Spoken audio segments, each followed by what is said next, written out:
Hello बच्चों, आज हम आप सबके लिए लेके आए हैं एक नया वीडियो। इस वीडियो में हम आप सबको बताएंगे कि जो अभी पेपर आने वाले हैं उन पेपर में आने वाले इंपॉर्टेंट क्वेश्चन आपको हम ऐसे ही क्वेश्चन बताएंगे जो पेपर में आ सके और आप आसानी से हल कर सके। इनके बारे में ही आपको बताएंगे। तो आइए जानते हैं और आप एकदम आप अच्छे से पेपर करके आइए, कोई टेंशन नहीं। आपको हम ऐसे क्वेश्चन बताएंगे जो पेपरों में आएंगे एकदम बिल्कुल करेक्ट, आप वही आंसर लिख सकते हैं। तो आइए हम जानते हैं पेपर में आने वाले महत्वपूर्ण। पहले जानेंगे अति, जो पहले आते हैं अति लघु के क्वेश्चन आते हैं, पहले वो आते हैं। पहले आइए वो जानते हैं जो 1 या 2 नंबर के आते हैं। आइए जानते हैं क्वेश्चन नंबर 1, कवि किससे वरदान मांग रहा है। ये है पहला कक्षा की पहला चैप्टर का क्वेश्चन, जो पहला है वीणावादिनी, वो उस चैप्टर का क्वेश्चन है। वीणावादिनी अर्थात माता सरस्वती से वरदान मांग रहा है। सामू काकी से कहता है अपनी माँ, सामू काफी किसे कहता है अपनी माँ को, मतलब जो सामू है ये दूसरे चैप्टर का है। ये आप इंपॉर्टेंट है, आप जरूर याद करके जाइए। अपनी माँ को कहता है। लेखिका शिवानी ने अपराजिता किसे कहा, जो लेखिका थी ये लेखिका वाले का है। तो जो लेखिका थी अपराजिता किसे कहा, डॉक्टर चंद्रा ब्राह्मण्यम को कहा। आइए जानते हैं आगे। क्वेश्चन नंबर 4, कनक शब्द से 2 पर्यायवाची लिखिए। कनक मतलब सोना और धतूरा। कनक जो होता है सोना भी कहा जाता है और धतूरे को भी सोना कहा जाता है। आपने पढ़ा होगा कनक से 100 गुनी, उसमें एक उच्चारण होता है, उसमें धतूरे को जहर भी और सोना दोनों कह सकते हैं। जुलिया की तनख्वाह कितनी तय हुई थी, 40 रूबल। ये जुलिया वाला का चैप्टर है, इंपॉर्टेंट है। हम जो आप सबको बताएंगे वो वेरी इंपॉर्टेंट है, उन्हीं में से आपको क्वेश्चन मिल ही जाएंगे, तो आप प्लीज याद करके जाइए। इस संसार में किस प्रकार के व्यक्ति को परेशान किया जाता है, कमजोर, डरपोक, साहस विहीन व्यक्ति को परेशान किया जाता है। ये भी जुलिया वाले चैप्टर का है। डॉक्टर चंदा की कविता किस प्रकार की थी, उदासी से भरी हुई। 8, दुनिया किन चीजों पर खड़ी है, धर्म और अटल आध्यात्मिक नियमों पर। सच्चे वीर पुरुष कैसे होते हैं, धीर, गंभीर और स्वतंत्र होते हैं। ये सच्चे वीर चैप्टर है उसका है। पतंग इतनी ऊंचाई तक कैसे उड़ती है, अपनी विशेष आकार और आकृति के कारण होती है। ये भी काकी का चैप्टर है, चैप्टर नंबर 2। ये भी वेरी इंपॉर्टेंट है, आप जरूर याद करके जाइए। कवि ने भारत के लिए कौन सा वरदान मांगा, ये पहले चैप्टर का, ये भी इंपॉर्टेंट है। स्वतंत्रता, अमरत्व, ज्ञान और नव जागरण का कवि ने ये वरदान मांगा। और आइए इसी के साथ हमारे अति लघु क्वेश्चन खत्म होते हैं और वो बहुत ही इंपॉर्टेंट। आइए इसी के साथ हम जानते हैं लघु, जो आते हैं लघु के, जो शॉर्ट करके 3 या 4 नंबर के आते हैं। आइए जानते हैं पेपर में आने वाले महत्वपूर्ण अति लघु उत्तरीय प्रश्न। साई जी माइकनो के शांति निकेतन की क्या विशेषताएं बताई। ये जो है भाषा उसमें का चैप्टर है, जो हमारा चैप्टर है उसी का है। शांति निकेतन के प्राकृतिक सौंदर्य से साई जी माइकनो को बहुत प्रभावित किया। शांति निकेतन का परिवेश इतना शांत था कि पुस्तकालय में बैठे घड़ी की आवाज़ सुनी जा सकती थी। शांति निकेतन विश्व की तमाम संस्कृतियों को समाये रखने की क्षमता थी। तो ये भी इंपॉर्टेंट है, आप याद करके ले जाइए। कवि रसखान ने वाणी की क्या विशेषताएं बताई, आइए जानते हैं क्या विशेषता बताई। कवि रसखान ने वाणी की विशेषता बताते हुए कहा कि वाणी के वरदान ही हम ईश्वर का गुणगान करते हैं। इंपॉर्टेंट है, आप याद कर लीजिए। क्वेश्चन नंबर 3, 3 वाक्यों के निम्नलिखित शब्द लिखिए। परीक्षा लेने वाला, वर्षा में एक बार होने वाला, हृदय पर प्रभाव डाला। ये बहुत इंपॉर्टेंट है क्योंकि ये पेपर में आता ही आता है। आपको ऐसे मिल जाएंगे और मिलेगा कि हाँ इनके बाकी शब्दों में लिखिए, या वाक्य दे दिए जाएंगे, आपको बोलेगा कि शब्द लिखिए। तो ये इंपॉर्टेंट है, आप जरूर देख के जाइए, जरूर याद करिए। तो आइए जानते हैं पहले का, परीक्षा लेने वाला, परीक्षक, वर्ष में एक बार बाहर होने वाला, वार्षिक, हृदय पर प्रभाव डालने वाला, हृदय स्पर्शी।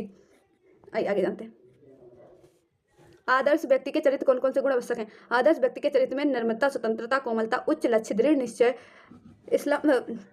स्वावलंबन, साहस और परिश्रमीशीलता आदि गुण होने चाहिए। ये भी है। गृह स्वामिनी के अंत में 27 रूबल किस आधार पर काट दिए गए, ये भी इंपॉर्टेंट है, जुलिया का चैप्टर है। 10 जनवरी को मालिक ने 10 रूबल दिए थे। जुलिया ने कथानुसार मालिक को 3 रूबल दिए थे। इस प्रकार 13 रूबल की कटौती हुई। ये भी है, ये भी इंपॉर्टेंट है, आप याद कर लीजिए। उड़ती पतंग को देखकर सामू का हृदय क्यों खिल गया।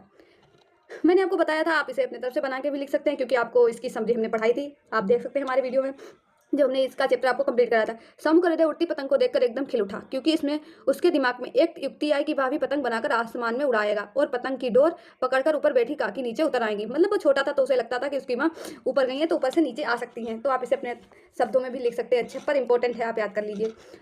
सच्चा वीर बनने के लिए अपने अंदर किन किन गुणों को विकसित करना चाहिए। सच्चा वीर बनने के लिए हृदय गंभीरता, स्वतंत्रता, उच्च मनोबल, पवित्रता और हृदय गंभीरता, स्वतंत्रता, उच्च मनोबल और सबके प्रति प्रेम भावना आदि गुणों को विकसित करेगा। ये भी है सच्चे वीर चैप्टर। आइए, धतूरे की अपेक्षा सोने को अधिक मादक क्यों कहा गया है? देखिए, आइए बताते हैं। मनुष्य कितना पागल धतूरे को खाने से होता है, उससे 100 गुना अधिक पागल सोना मतलब स्वर्ण को केवल पाने में होता है। मतलब इंसान धतूरा खाने से पागल होता है, उसी प्रकार जैसे इंसान को सोना मिल जाता है उसे देख के वो पागल हो जाता है, उसी प्रकार। तो ये हमारे यहीं पे जो लघु के क्वेश्चन होते हैं वो यहीं पे खत्म होते हैं। तो आइए इसी के साथ हम पढ़ते हैं दीर्घ उत्तरीय प्रश्न जो पेपर में इंपॉर्टेंट आने वाले हैं। आइए जानते हैं। निम्नलिखित गद्यांश की संदर्भ सहित व्याख्या कीजिए। धान उगेंगे बादल जरूर। तो आइए इसी की हम व्याख्या करते हैं, जानते हैं।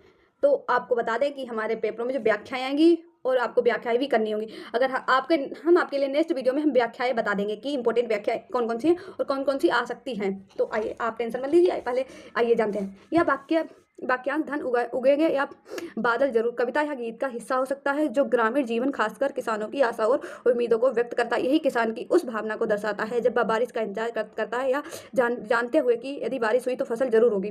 मतलब जब एक किसान होता है उसे उम्मीद होती है अगर हम बारिश होगी तो हमारी जो फसल है अच्छी होगी और जरूर ही होगी। अगर बारिश ना हुई तो उसकी उम्मीद जो होती है टूट जाती है। आइए जानते हैं व्याख्या। धान उगेंगे या बाकी धान की फसल के उगाने की संभावना को दर्शाता है। तो मैंने आपको जैसे बताया था कि अगर बारिश होगी तो उगेंगे, एक उम्मीद होती है जो किसी किसान के जीवन का आधार है या केवल एक फसल नहीं बल्कि आशा, भोजन और आर्थिक सुरक्षा का प्रतीक है। मतलब जब फसल ही होगी तभी हमें खाना मिलेगा और हमारी जो ज़रूरतें हैं तभी आर्थिक सुरक्षा और जो ज़रूरतें वो पूरी होगी, उसी का ये प्रतीक बताया गया। आइए जानते हैं। बादल जरूर, यह दूसरा वाक्य भविष्य की उम्मीद और मजबूत करता है। किसान को पता है कि धन तभी उगेगा जब पर्याप्त बारिश होगी और बारिश बादलों से आती है, इसीलिए बादल का आना निश्चित है। यह विश्वास किसान के आगे बढ़ने की प्रेरणा। मतलब अगर जैसे आप ही हैं, आपको पता है कि हम परीक्षा में पढ़ रहे हैं तो हम जरूर पास होंगे, तो इसी उम्मीद के साथ आप पढ़ते हैं कि हाँ हम पास जरूर होंगे। उसी तरह से किसान जो है उसे भी एक उम्मीद है कि बारिश आएगी और हमारी फसल अच्छी होगी और हमें लाभ भी मिलेगा। उसी के साथ किसान को भी प्रेरणा मिलती है एक उम्मीद के साथ, जैसे आपको मिलती है। जैसे आप पढ़ते हैं आपको भरोसा होता है कि हाँ अगर हम पढ़ेंगे तो हमारे नंबर अच्छे आएंगे और हम आगे बढ़ेंगे और नेक्स्ट क्लास में भी जाएंगे। तो आइए भाव जानते हैं कि इसका भाव क्या है, भावार्थ। कुल मिलाकर यह गद्यांश किसान के उस दृढ़ विश्वास को व्यक्त करता है कि जब बादलों की कृपा बरसेगी तो उसके खेत भी निश्चित रूप में धन्य से लहराए उठेंगे। यह कृषकों के प्रति पर निर्भरता और उसके प्रति उसके अटूट विश्वास को दर्शाता है। तो ये हो गया। आइए आगे जानते हैं। जुलिया पाठ का सारांश आपको बताते हैं। जुलिया पाठ का सारांश इस बात पर आधारित है कि एक सीधी सादी बोली वाली और डरपोक महिला जुलिया का उस मालिक द्वारा शोषण किया जाता है जिसने उसे अपने हक के लिए खड़ा होना पड़ता था क्योंकि एक क्रूर दुनिया में दब्बू लोगों के लिए कोई जगह नहीं होती। मालिक जुलिया की सबक सिखाने के लिए उसके वेतन को पैसे काटता और उसे यह सिखाता कि उसे अपने अस्तित्व को बनाए रखने के लिए खुद की दुनिया का सामना करना पड़ता है, ना कि भीरू बनकर। मतलब जो मालिक है जुलिया को सिखाता है कि हमें दबकर और दब्बू बनकर नहीं रहना चाहिए, हमें डर के लड़ना चाहिए और विरोध करना चाहिए। जो गलत है उसके प्रति हमें विरोध करना चाहिए। अगर हम दबके रहेंगे तो दुनिया हमें और भी दबा के रखेगी। तो बच्चों हमें यही शिक्षा मिलती है कि हमें कभी दबके नहीं रहना चाहिए और सही बात और सच हमेशा बोलना चाहिए। आइए आगे जानते हैं। तो आप जो है पाठ का सारांश याद कर लीजिए और जो हमने पहले आपको क्वेश्चन पढ़ाया था दीर्घ वाला वो आप इंपॉर्टेंट है, उसकी थोड़ी थोड़ी भी पंक्ति आप याद कर लेंगे और लिख देंगे तो आपको नंबर अच्छे मिल जाएंगे। लेखिका क्योंकि चाहती थी कि लखनऊ का युवक उनकी पंक्तियाँ पढ़े। आइए जानते क्या पंक्तियाँ पढ़ ताकि वह डॉक्टर चंद्रा का लगन जीवाश्म और संघर्ष से प्रेरणा ले और अपनी दुर्घटना को नियति की चोट मानकर खुशी से स्वीकार कर आगे बढ़े। लेखिका का उद्देश्य उस युवक को प्रेरित करना था कि वह भी डॉक्टर चंद्रा की तरह मेहनत, उत्साह और महत्वाकांक्षा के बल पर जीवन की चुनौतियों का सामना करें। तो यह थी डॉक्टर चंद्रा चाहती थी कि वो पढ़े।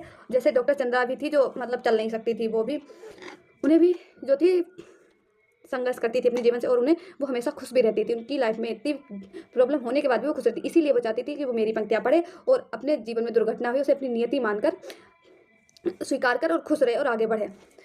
प्रेरणा का कारण डॉक्टर चंद्रा का मेधावी और असाधारण व्यक्तित्व थी। उन्होंने विज्ञान के अतिरिक्त साहित्य और समाज सेवा भी बड़ी उपलब्धि हासिल की थी। मतलब वो इतनी कमजोर होने के बाद भी उन्होंने क्योंकि कोई व्यक्ति कमजोर नहीं होता अगर उसका तो इसीलिए वो चाहती थी कि वो हमारी पंक्तियाँ पढ़े। उन्होंने उपलब्धियाँ भी बहुत हासिल की। तो हमें इस कहानी से यह शिक्षा मिलती है कि हमें कभी भी अपने मन से हार नहीं माननी चाहिए। अगर हमारे मन में दृढ़ संकल्प और दृढ़ इच्छा है तो हम कुछ भी कर सकते हैं। एक दुर्घटना के बावजूद उन्होंने अपनी लगन और जीवन अपनी मेहनत में अपनी महत्वाकांक्षा को पूरा किया। लेखिका का मानना था कि लखनऊ का युवक डॉक्टर चंद्रा की कहानी से प्रेरित होकर जीवन में आने वाली बाधाओं को खुशी खुशी स्वीकार करेगा और आगे बढ़ेगा। तो उन्हें लगता था कि वो हमारे बारे में जानने के बाद वो खुशी खुशी आगे बढ़ेगा और स्वीकार कर लेगा और अपनी जो दिक्कत है उनसे डटकर लड़ेगा और उनसे जीतेगा भी। इसीलिए वो चाहती थी कि वो हमारी पंक्तियाँ पढ़े। तो ये हमारी वीडियो यहीं पे खत्म होती है। उम्मीद करती हूँ कि आपको अच्छा लगा होगा और समझ में भी आया होगा।